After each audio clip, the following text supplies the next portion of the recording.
Today we're here to try this Private Selection Primo Pastures Apple Pie a la Mode Milk.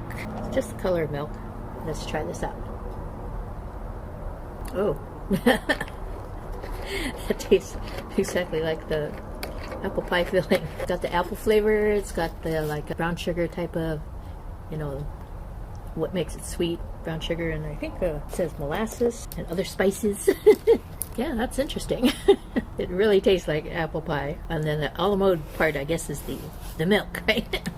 So yeah, if you happen to find this, it was obviously in the refrigerated section, but I think that's the only place I've seen it so far is Food 4 Less. But they are related to Ralph's and Kroger, so you might be able to find it there too. So yeah, I'm going to give this an A too. So I'm going to take another sip, and I'll see you in the next one.